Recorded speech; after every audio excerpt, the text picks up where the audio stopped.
I'd like to take this opportunity to introduce today's presenters. Craig Cadell, VP Strategic Alliances at Wholesale Screening Solutions and Lower Risk Group. Craig is an industry veteran with more than 20 years of experience in background screening and has been an active member of the Professional Background Screeners Association, PBSA, since its founding and is a past board member. Craig was responsible for building the industry's first and largest third-party provider of verifications and references, and he brings his connections and integrity to his work on behalf of Wholesale Screening Solutions and Lower Risk Group. Craig is a subject matter expert on continuous court records monitoring. And John Grousman, EVP of Consulting Practice at Wholesale Screening Solutions and Lower Risk Group. John provides litigation support services and legal counsel to major corporations and their security and risk management leaders.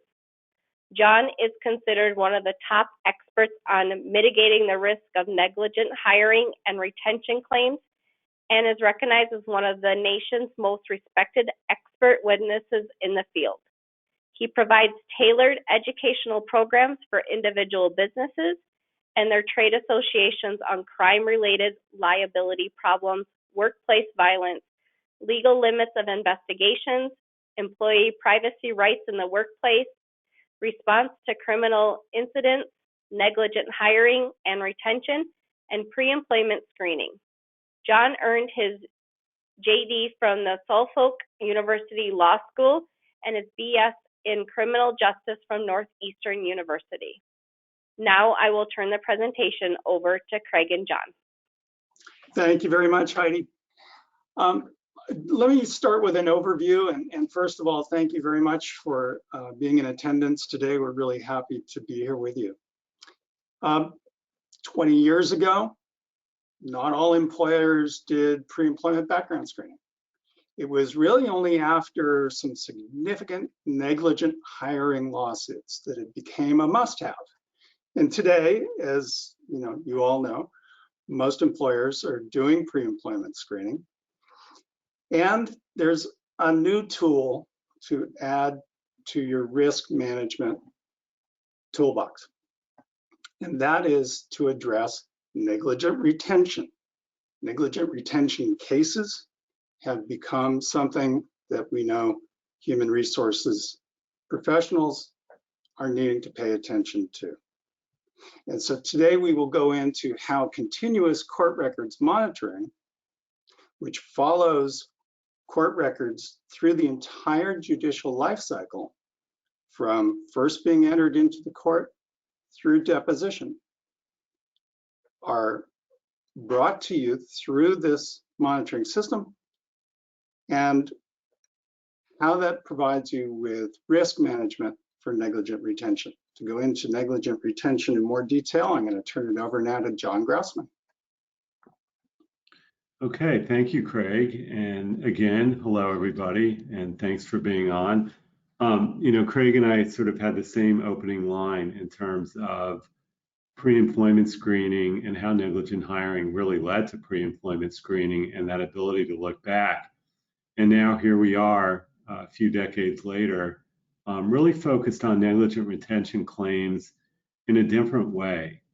Before, when you think about it, what is a negligent retention claim? And the easiest way, which you see in this slide, is that a plaintiff asserts that an employer failed to discharge an employee who management knew, or, and this is sort of the key, reasonably should have known, had a propensity towards violence or sexual harassment or dishonesty. But typically in the past, it was really only behavior in the workplace.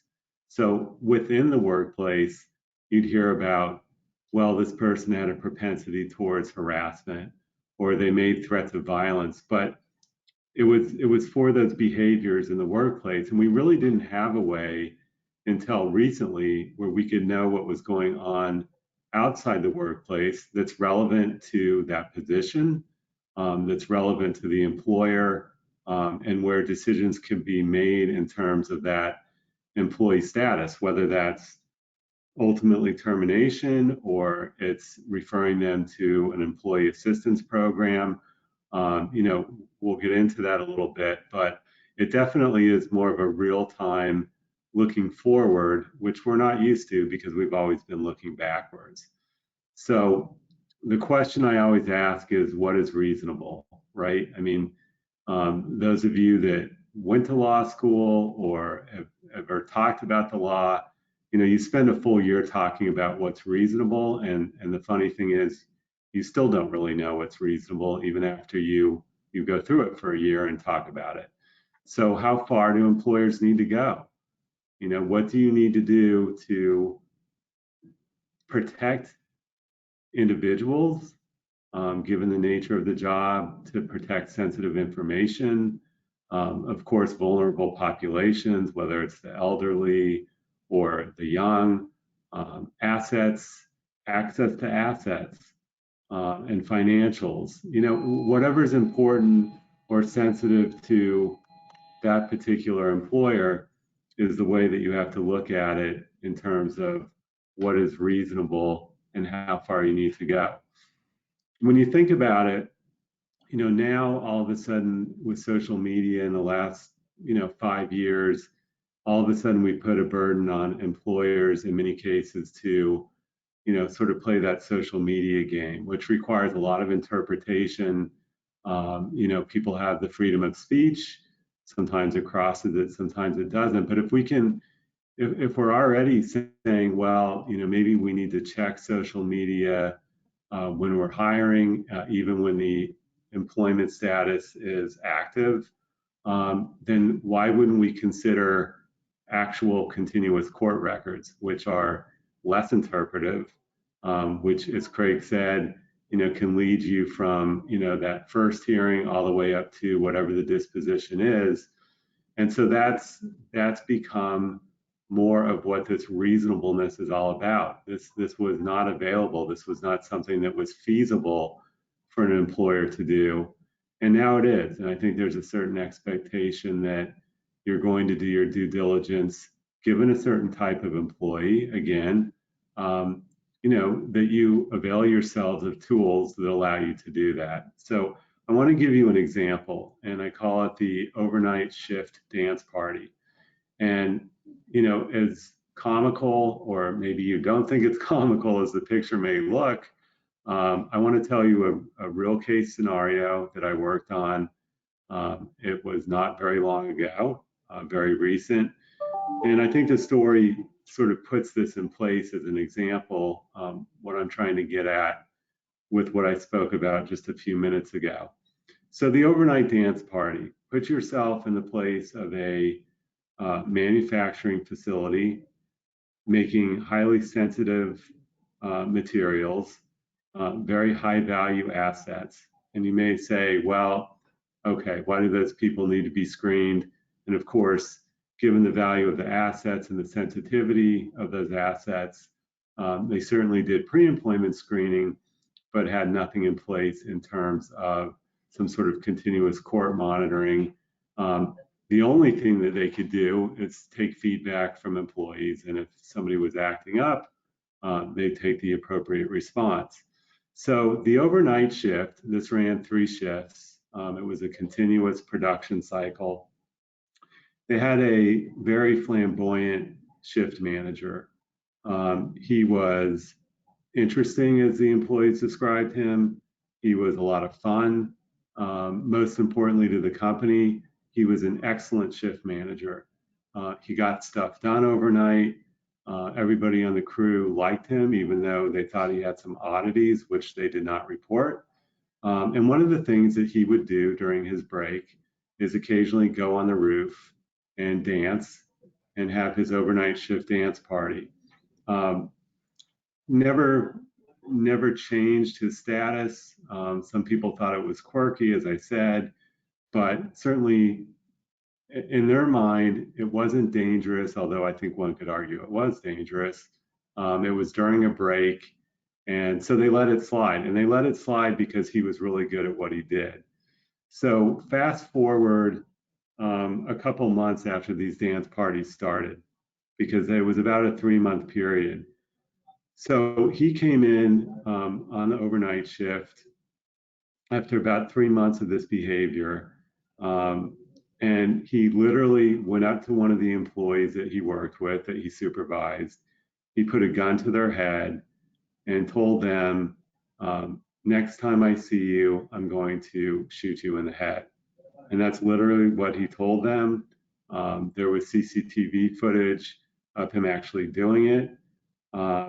And it was, the company was really torn as far as morale and what they could have done. And, that's where the dance party theme sort of came up, because that was what they considered to be the oddity of his behavior. What was interesting, though, is that as we were investigating the incident, what we found out is a week before, he had appeared at his arraignment in court for domestic violence, assault, and battery. He also appeared at the same time for drug possession. And, you couldn't script it better in terms of understanding his behavior now. But that was literally a week before he had put this gun to somebody's head and told them that he would shoot them in the head. What also makes this interesting is, yes, the employer would have found out about that and certainly would have taken remedial measures, whether that was termination, whether that was suspension, whether that was getting this person assistance, given the domestic nature of the assault and the drug possession charge. But I think that beyond that, his partner at the time also worked at the facility.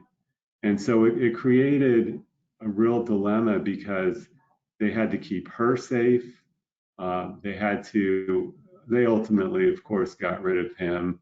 But he was her right to work, so they had to make changes for her so that she could continue to work. And I think it's a really good example that, they either could have helped him or they could have let him go sooner had they had this information. And so when you think about a negligent retention claim, this is sort of the perfect storm. But I think it highlights the fact that, you're not always just dealing with inside the workplace behavior. The domestic violence, assault, and battery charge took place outside the workplace. The drug possession charge took place, actually, the event had occurred about 20 minutes down the road, and oftentimes he would take a break and disappear for about 40 minutes, and he was going to an adjacent community to buy drugs, and that's where he was ultimately caught. So I don't give you an example like that to scare you. I can tell you, in this line of work, you see these things much more frequently than many of you would guess, or maybe a lot of you on this call would say, I totally believe it because I've dealt with a situation like that. But just remember that, the employee that had a gun to their head, who absolutely suffered a lot of distress, who ultimately did file a negligent retention claim, which was settled. The facts were certainly on the side of the plaintiff in that case. Keep that in mind and just understand that what is reasonable is changing, because what is reasonable also is what is feasible, what is cost effective, and do you have an employee that has access to all the things that we talked about earlier, where you should do better due diligence. So I just wanted to touch on that. I hope that puts things in perspective for you, and Craig's going to continue to show you solutions to try to get your arms around minimizing these types of claims.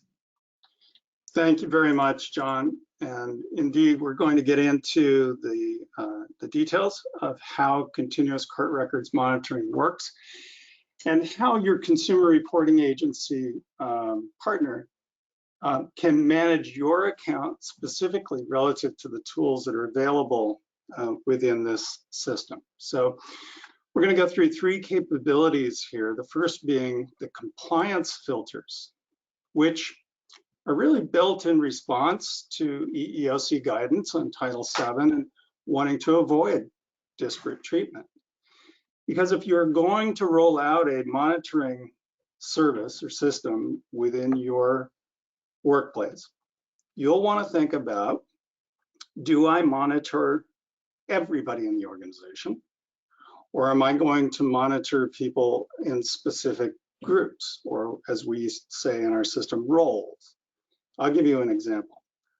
Let's say that you are HR for a hospital, and you have, on the one hand, ambulance drivers, and on the other hand, licensed practitioners, nurses, and doctors. And you would certainly want to monitor for every kind of criminal record that could come across the system. And so you see all of those checked off here on the screen.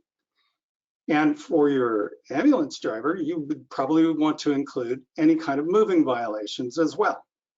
But you wouldn't necessarily find any value in monitoring for those charges for your licensed practitioners. So it's just an example of the level of granular detail that you can get into in terms of tailoring how the system works relative to the risks that you want to manage for. In addition to the charges that you see, charge types that you see listed here, the system goes even another layer deeper into all the subcategories of each one of these: arson and bomb, alcohol, corruption, etc., drugs, and gives you even further granular detail to choose from. When it comes to results coming into the system, it's really your partner, your CRA, who is adjudicating those results. And according to your risk matrix and legal responsibilities, is deciding what gets reported up to you. Because within the system, they'll have the case docket and all the identifier information and all of the details you would normally get in a county crim search to be able to inform you on what's going on and at what stage the charge may be. If it was just issued, there was just a hearing, or if it's already gone through disposition, sorry. So that's the compliance filter aspect of this. And next I'm going to take you into coverage. So our proprietary network of connections into courts and other sources of information, such as arrest records where court records are not available, covers 49 states. Why not 50? Because Delaware doesn't allow for anything automated in the way of court or arrest records to be obtained. So all 49 states at county levels and at the federal level are available through our system. Let me show you a map to help illustrate this. 33 of these states, we have 100% coverage. What does that mean? No system providing criminal records has 100% access to all of the courts or criminal records information. That just doesn't exist. And I'm sure you all know that. So in 33 of the states, we have proprietary connections into all of the jurisdictions within those states. And I will bring up the live map and give you a good example of that. So here's Virginia. Every single one of these jurisdictions, we have either courts, mostly. In fact, in Virginia, I know we have all courts. Not all courts, but at least a court in every jurisdiction, plus some arrest information. And nationally, we're looking at the sex offender registry. Now, let's take a state like Montana, where you have some large population areas for the state of Montana, but only 54.68% of the population is in these jurisdictions in which we have a connection, and the connection is picking up arrest records. Why? Because it's not feasible to get court records in Montana. So back here again, 96% of the population of the United States is represented in the connections that we have. And we're adding more all the time. And nearly 90% of those are coming from the courts. And not just once a day, but we're going to the courts multiple times per day. In a couple of jurisdictions, you can't get information that frequently, so it's less frequent, but by far and away, that's the case. So Montana, Wyoming, Mississippi, Vermont, and Maine are places where automated information is very difficult, if not impossible, to get from the courts. So let me go back to our PowerPoint here. Excuse me. Sorry. Here we go. And I'm going to walk you into the next capability, which is roster management. How are we getting your employees' information into the system and keeping it updated? Your payroll system, almost every payroll system can fairly easily output a flat file of employees. And what we would look for you to be able to do is output at a minimum this information here.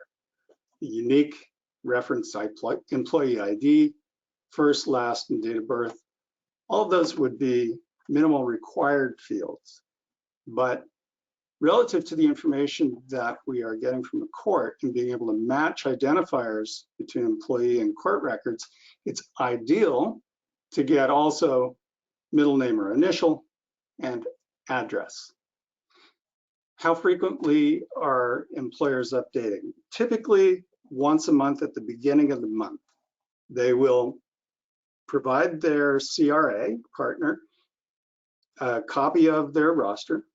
CRA comes into the system, uploads that, and the system looks at the prior month and the new month, compares the two and says, hey, here's a bunch of people that were on the last roster that aren't on the new roster. Do you want to keep them in the system or not? What we're imagining is that those people are no longer employed by you, which is why they're not in the payroll roster that you've provided here in the new month. So with a click, all of those people are taken out of the system and the system stops monitoring them. Over the course of a month, if you have individuals coming and going from your employment who you want to add or take out of the system, certainly that can be done at an individual level as well by your CRA partner. Obviously at scale, if you're talking of tens of thousands of people that you're managing and your turnover per month is in the hundreds, that's not feasible. So there you're waiting until the end of the month and then you're updating the entire roster all at once. We are going to have a Q&A session here a little bit later, and you certainly have an opportunity to ask more questions about that if you like. I wanted to give you some examples of the things that we see within the monitoring system and the way other employers are seeing this. Here you have a delivery service, which is a last mile delivery service handling pharmaceuticals. So clearly, there's a great benefit to being able to keep tabs on the employees that are handling your pharmaceuticals. Very valuable commodity is being delivered by that individual. So this particular CRA handling the delivery service has been in the system for a year.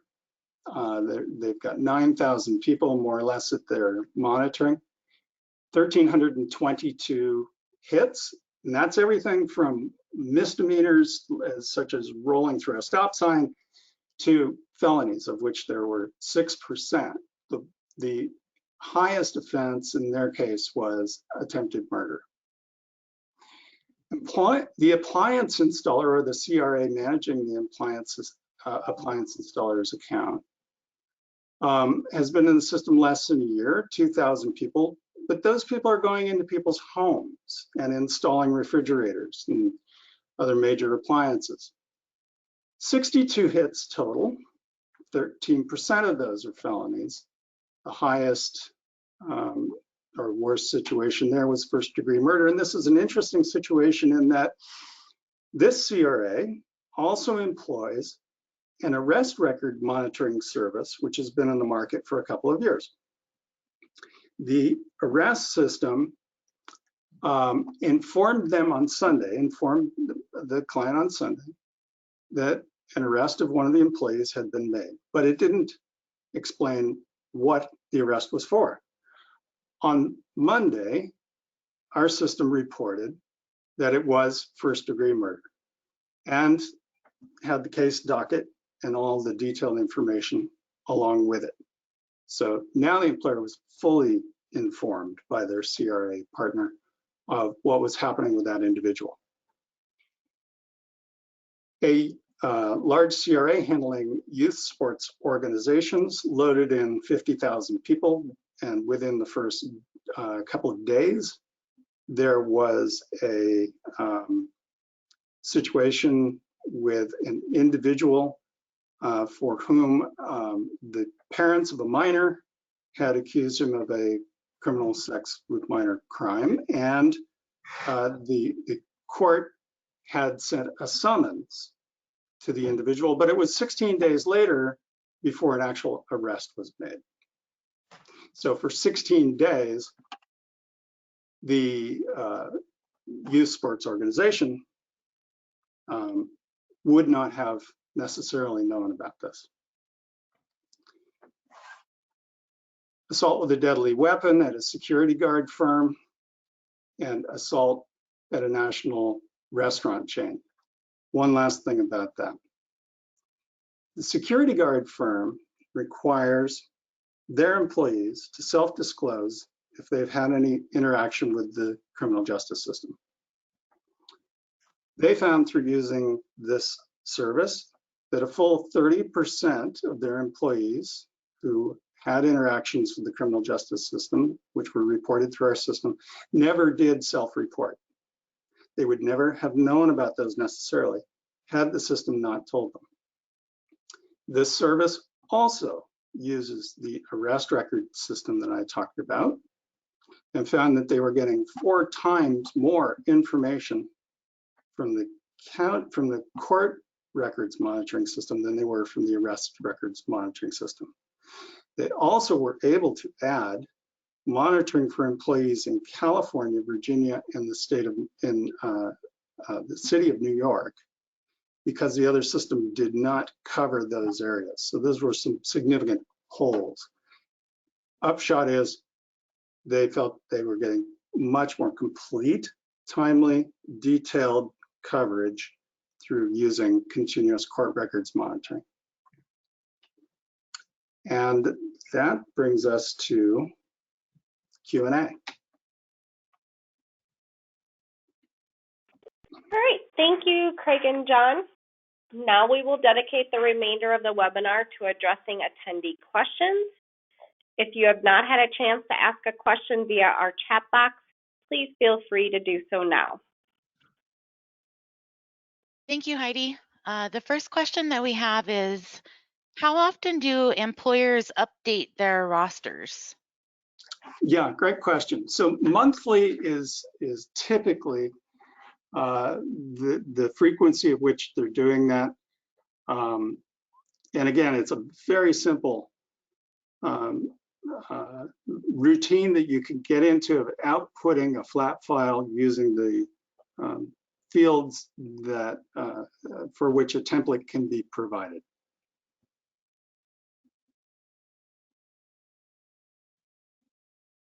All right. The next question is, can this system tie into payroll or an ATS platform? Yes, the short answer is yes, and nobody to date has taken us up on the API that we have to make that automated connection to a payroll system, preferably a payroll system as opposed to ATS. It's just typically the system of record with the employee details that we're looking for. The next question that we have is, how are employers rolling out monitoring programs with their employees? Oh, that's a great question, and one I probably should have covered in the slides earlier, so thank you for that. So we've heard of a couple different approaches, including not really telling employees very much, which is certainly not an approach that we advocate. But the ones who do it properly have raised it primarily as an additional tool that they are going to add to their screening process that goes between the initial background check and any kind of rescreening that they might be doing. A lot of employers typically will rescreen or run another national criminal database search, which is not a complete nationwide search, but it will turn up pointer information to any crimes that somebody may have been charged with. And they'll do it maybe every year or every 2 years, just as a look back across the last 2 years to see if somebody has had an issue. Well, of course, this fills in between and is continuous from the time you're employed. So the employers that are rolling out that service are referencing a desire to protect coworkers, protect their brand and their property. And they explain that they have partnered with a screening firm that is going to review anything that comes into the system on a case-by-case basis. And by doing that, by saying all of that, they're really trying to head off objections, right? Why are you doing this? Who is doing this? What happens if something comes into the system? And so those who have rolled it out this way in their communications have gotten very little pushback. And where feasible, we'd also encourage them to include self-reporting requirements in their contracts. I mean, you know, as you saw or heard from me a minute ago, the security guard firm was only getting, what was it, 70% compliance with that, and then being made aware of the other 30% that weren't complying. But it puts people on notice vis-a-vis the employee handbook or the contract, however you do it, in advance, that they are needing to hear if you have an interaction with the legal system. And Craig, I think, you know, something to add, I think too, the criteria that you set up in terms of what types of events, what types of records that you will be monitoring, you know, provide some level of common sense for the employee to understand that, look, we're not looking at every single type of court record necessarily, but we're looking at one specifically as it relates to your position, the sensitivity of your position, the access to your position. And so, for example, you know, if marijuana possession is something that's not illegal in a particular state, that would not be one of those events that would necessarily pop up. So, I mean, I think that if you tailor the program according to the level of risk and which crimes are most relevant to address that, then I think that there's less pushback in terms of how it's perceived by the workforce. Would you agree with that, Craig? Yes, I would. And again, you know, the employers that are utilizing the system today are casting the net very wide. You know, they're including every employee, and they're looking or they're allowing for every type of charge to come through the system, and then really relying on their CRA partner to work with them to set up the criteria for adjudicating those results and deciding ultimately then what is reportable. Hi, and speaking of the CRA partner, my name is Jennifer Damon. I'm the Director of Compliance with AccuSource, and I wanted to provide a little bit of compliance considerations to take into consideration. So it is essential to make sure that you have the ability to have ongoing permission to do continuous monitoring. So that's usually through your consent forms. AccuSource provides samples that typically allow for that kind of language to be in there.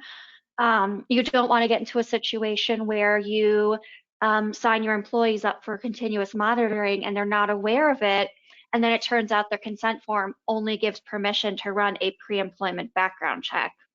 So just something to keep in mind. Yeah, it's an excellent point, Jennifer, and a question that we often get. In which case we would refer you back to your legal counsel. But Jennifer, I think, has adequately answered the question there. So it's great because we got another question that kind of revolves around this and may have already been answered, but it says, do you have to have employees sign a release or disclosure to access those records? And are there privacy laws? Jennifer, do you want to answer? Or? Absolutely. Okay.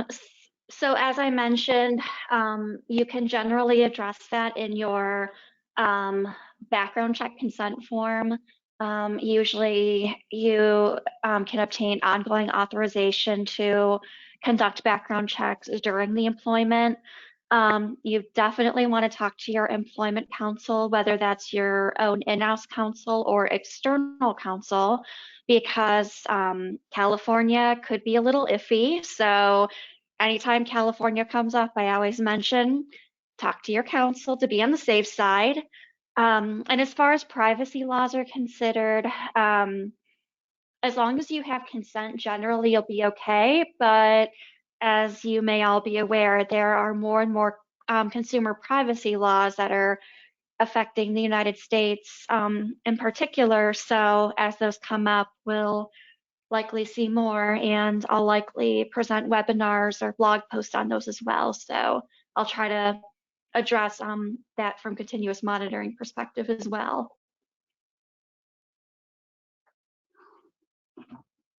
Fantastic. The next question that we have is, in regards to the negligent retention, what would be the true cost of a claim beyond monetary settlement or verdict? Well, that's interesting because, typically that's the first thing people talk about is, what is the verdict and how much is it going to cost you financially? I mean, a lot of times these claims aren't kept a great secret within a workforce. So I think that employee morale is a factor. In other words, people start to wonder, well, if you miss this one, why aren't you doing something about, a potential next issue that may come up? It's really a lot about your brand, whether or not it makes, it turns into a news story, which the dance party actually did. And it negatively impacted the brand.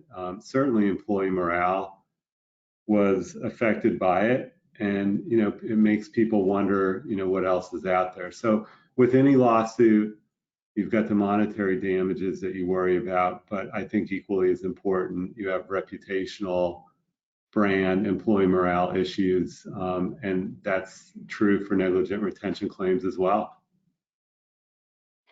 And to kind of expand on that, those are very, very good points. And something people don't think about, if you're an applicant out there looking to apply for a job, if you're considering a company and then find out that they're hiring people who might put you in danger or might impact your life, they might be missing out on great applicants who no longer want to apply for that company.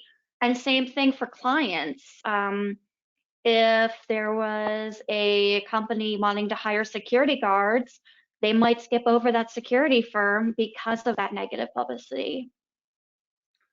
Yeah, without a doubt. And I think in, the way the labor market is now, and I'm certainly not an expert in the labor market, you guys are, but it's very competitive, right? And so, everybody's trying to get the best applicants that they can. And I think that's a great point because, people will go elsewhere if they feel that the organization as a whole, has some priorities that maybe aren't consistent with what they value. And certainly, more and more, it used to be that everybody was only worried about what was happening from the exterior, You know, what are they putting us at risk if we work in a quick serve restaurant or we work for a security company? And more the whole insider threat issue, which is, it's not just about cyber criminals within your organization, but anybody that poses an insider threat. We've definitely seen in the security business a huge growth, and especially in larger companies and even smaller companies that understand that the insider threat goes beyond just something that can happen on the cyber realm, but anything that can threaten your employees, your assets, your reputation, your brand. So that's a really good point, especially in a tight labor market.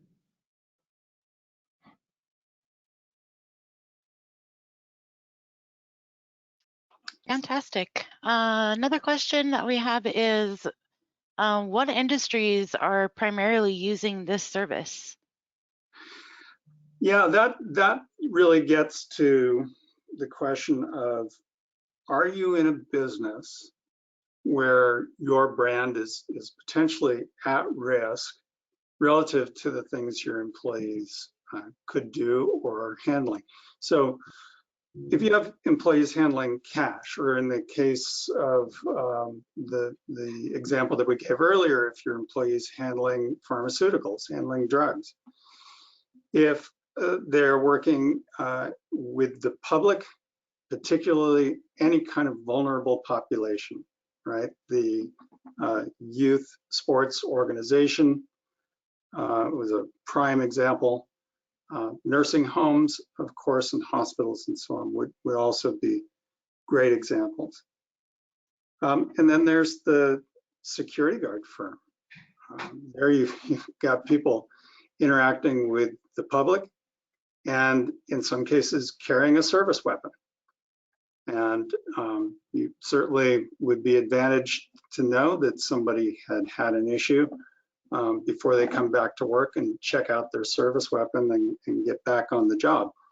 And so you've got to think of it in terms of vulnerability, right? How vulnerable is your brand and are your employees to each other in the workplace, to the potential of violence, theft,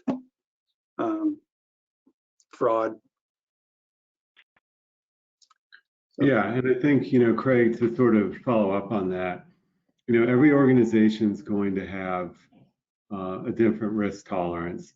And, you know, I've spoken with organizations, I mean, you know, again, going back to when pre-employment screening really came about and background checks were sort of a new thing, you know, there were plenty of companies that basically said, I kind of really don't want to know, you know, because if I know, then I'm going to have to do something and I'm not sure what to do. And now we have the information, you have guidance on what you can do, what you can't do, how you want to approach the findings with something like this. And I think that that's sort of the next step, is getting around this idea that, you know, sometimes it's, you know, what we don't know can't hurt us.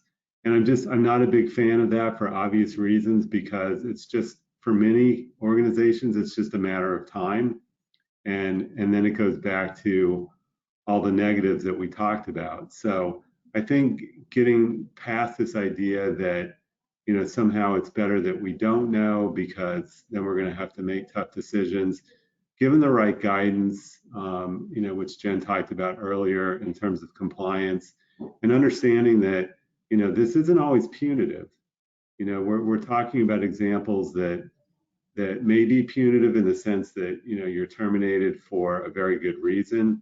But as has been pointed out to me by some very large companies, it's also an opportunity that if an employee does need assistance and they are in a position where they can continue their work and get some help, that oftentimes that can be a real bonus. And, you know, they can manage their workforce more effectively that way. So, you know, we hear the stories about those things that are a bit shocking, that frankly do happen every day.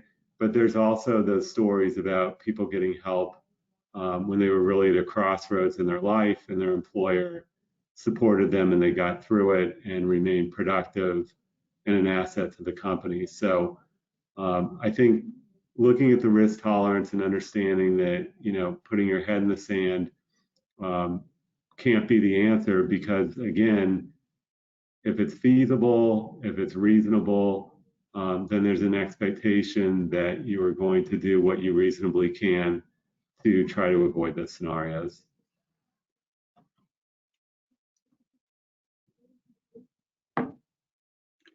Yeah, John, I would just echo that we've certainly seen examples of that brought up by the end users of this system, where they were really grateful for the opportunity to be able to intervene on the behalf of an employee and pull them into a program, whether it was a drug program or a psychological support program that the employer offered, because it was quite obvious from the results that they were seeing through the system that they needed help.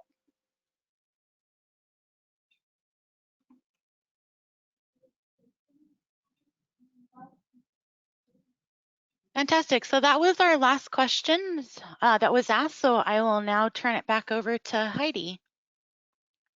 Thank you, Craig and John, for facilitating this informative webinar, and special thanks to our attendees for joining us today.